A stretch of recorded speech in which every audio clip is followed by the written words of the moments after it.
내년 8월 완공될 생활형 숙박시설 이른바 생숙 건설 현장입니다. 아파트와 비슷한 구조로 주거가 가능하다는 광고 탓에 2021년 분양 당시 평균 657대 1의 경쟁률을 기록했습니다. 당첨됐다는 기쁨도 잠시 지금은 잔금을 치를 수 있을지 걱정하는 사람들이 많습니다. 정부가 지난달 생숙을 주거용으로 인정하지 않으면서 오피스텔로 용도 변경하지 않은 생숙은 모두 불법 건축물로 전락할 처지에 놓였기 때문입니다.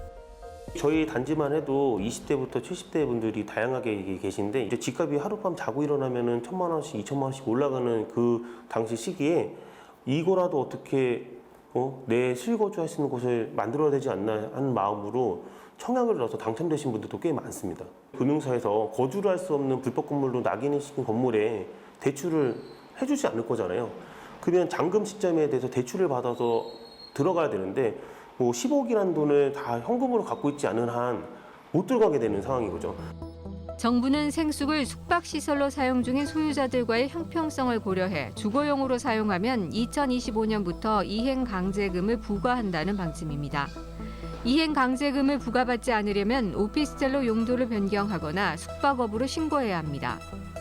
하지만 오피스텔 건축 기준이 생숙보다 높은 데다 오피스텔 변경 특례가 오는 14일 종료돼 오피스텔로 용도 변경하기란 쉽지 않습니다. 숙박업체로 등록하려 해도 위탁업체를 선정하고 30호실씩 묶어서 해야 합니다. 분양은 개별 번호 한 호씩 분양을 했거든요. 그럼 처음부터 국토부에서 이런 지침을 내리거나 할 때 30개씩 분양을 하게끔 제도적인 장치를 만들어 놨어야 그 위탁업 그런 게 해결이 되는데 저희들은 돈 내갖고 분양을 받았지만 저희는 살 수도 없고 그렇다고 정부에서 원하는 대로 숙박업을 운영하라고 하는데 저희가 운영을 할 수 있는 상황이 하나 안 되는 거예요. 위탁업체를 통해서 가야 되거든요. 수분양자들은 이 같은 사태의 책임이 정부에 있다고 지적합니다. 이 국토교통부에서 발간했던 정책 자료집들에 보면은 그 서비스 레지던스가 주거시설이라고 명기되어 있는 부분들이 되게 많습니다.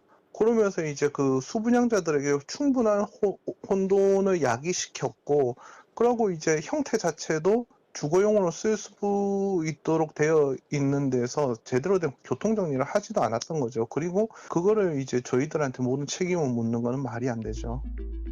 레지던스라 불리는 생숙은 취사가 가능한 숙박시설이라 상당수가 주거용으로 사용하고 있습니다. 전국의 생숙 18만 6천 가구 가운데 숙박업으로 신고하지 않은 생숙은 4만 9천 가구로 추정됩니다. 이제라도 전국에서 분양 중인 생숙의 관리 감독을 제대로 해야 한다는 지적이 나옵니다. 지금 이제 신규 분양하는 경우에는 이제 숙박업 등록을 반드시 해야 되고 신규 분양을 받더라도 실거주가 불가능하다 이런 부분들을 안내는 하고 있긴 하는데 이런 부분들이 잘 지켜지고 있는 것인지 의무 이행하고 있는 것인지 이런 부분들에 대한 점검이나 관리 이런 부분들은 꾸준히 할 필요가 있을 것 같아요. TBS 강경지입니다.